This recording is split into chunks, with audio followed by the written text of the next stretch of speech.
At the onset of World War II, Germany's naval strategy was largely shaped by the limitations imposed by the Treaty of Versailles and the ambitions of Adolf Hitler's regime.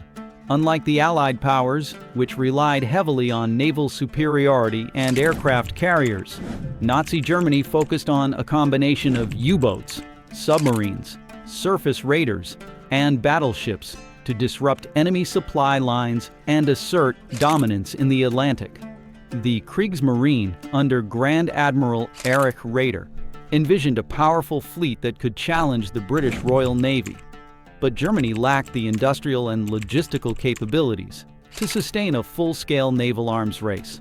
Instead of prioritizing aircraft carriers, Germany relied on submarine warfare and commerce raiding, believing that these tactics would be more effective against the superior British fleet.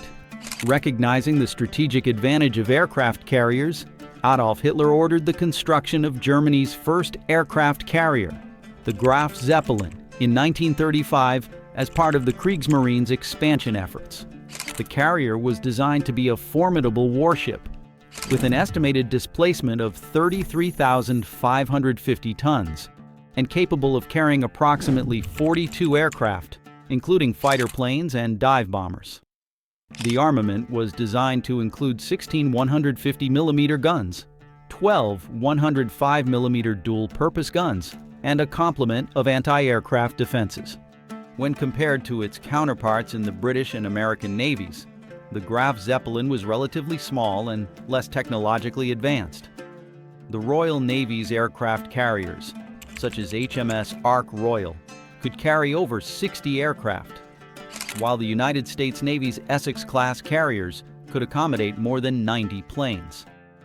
Germany also lacked experience in carrier-based aircraft operations, which placed the Graf Zeppelin at a severe disadvantage.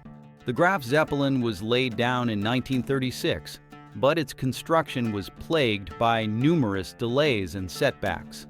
Germany's shifting military priorities constantly interrupted progress, as the emphasis on land warfare and submarine development took precedence over carrier construction. Although the Kriegsmarine had ambitious plans for a carrier-capable fleet, these ambitions were never fully realized due to bureaucratic conflicts, technical challenges, and resource shortages.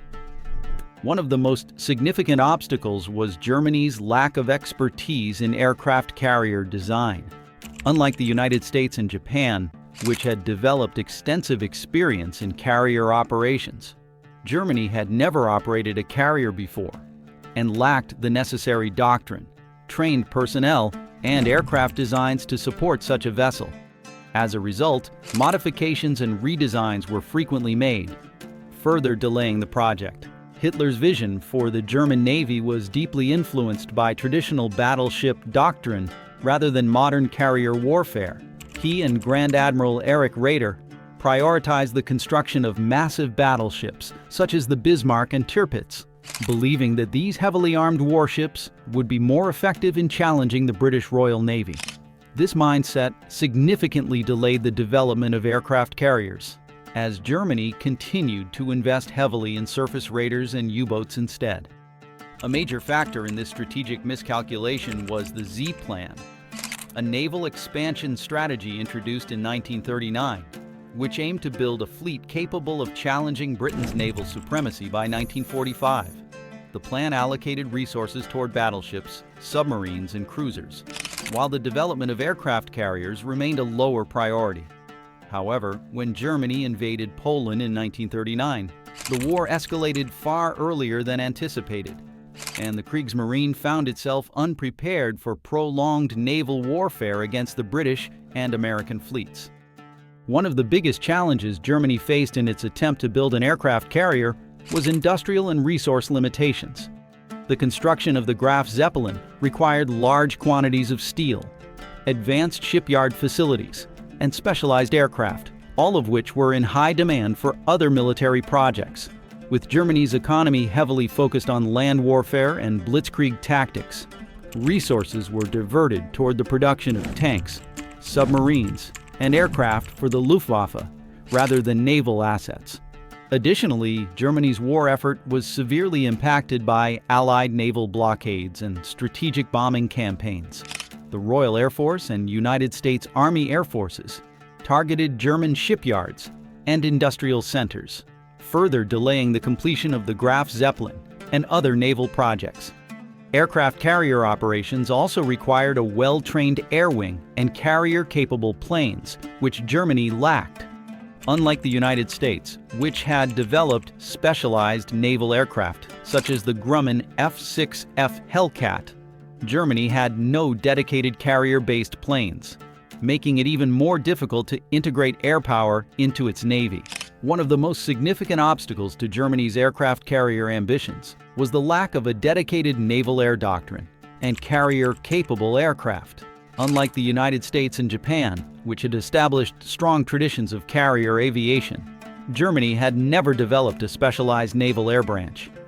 Instead, all air power was centralized under the Luftwaffe, commanded by Hermann Göring, who was unwilling to allocate resources or pilots to support the Kriegsmarine's aircraft carrier project.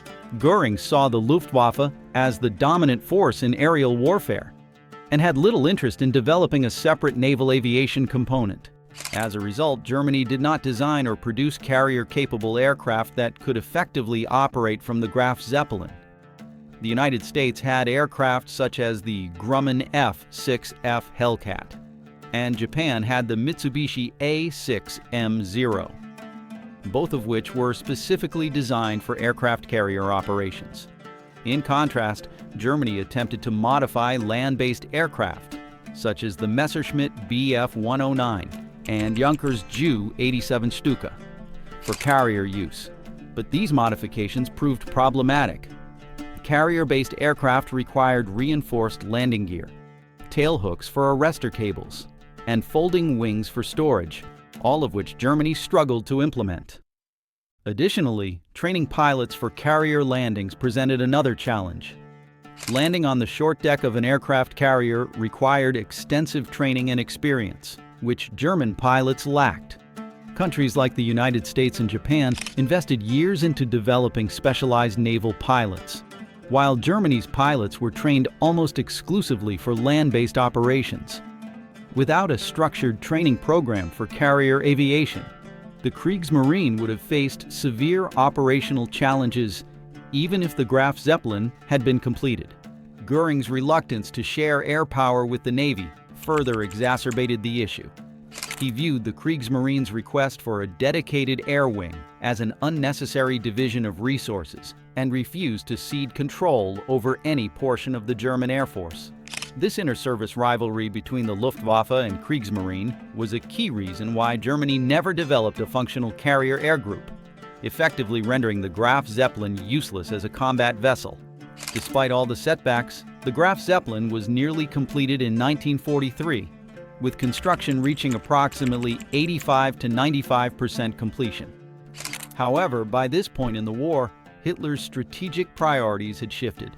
The Battle of the Atlantic was largely being fought with U-boats rather than surface ships, and the growing effectiveness of Allied air superiority made a single German aircraft carrier seem insignificant. In addition, the Eastern Front required vast amounts of resources and manpower, leading to further delays and a lack of urgency to complete the carrier. In 1943, Hitler officially halted work on the Graf Zeppelin, deciding that the effort required to complete and deploy the ship was no longer justifiable. The nearly finished carrier was moved to Stettin, modern-day Szczecin, Poland, where it remained unused for the rest of the war. In 1945, as Soviet forces advanced into Germany, the Kriegsmarine scuttled the ship to prevent it from falling into enemy hands.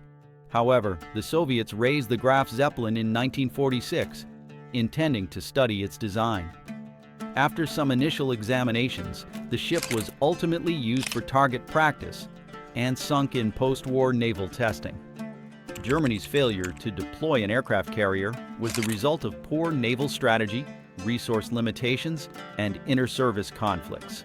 While other major powers, such as the United States, Britain, and Japan, recognized the strategic value of aircraft carriers, Germany remained fixated on battleships and U-boats, missing the opportunity to develop a strong carrier force. The lack of carrier aircraft, trained pilots, and a dedicated naval air doctrine further crippled the program, ensuring that the Graf Zeppelin would never see combat. The absence of an aircraft carrier had a profound impact on Germany's naval effectiveness in World War II. Without carrier-based air power, the Kriegsmarine was unable to project force across the Atlantic or counter Allied naval forces effectively. Germany's reliance on U-boats and surface raiders proved insufficient against the overwhelming naval and air superiority of the Allies, particularly as the United States entered the war and expanded its fleet of aircraft carriers. Could an operational aircraft carrier have changed the outcome of World War II? Unlikely. By the time Germany could have fielded a fully functional carrier, the Allies had already established dominance in both the Atlantic and the Pacific.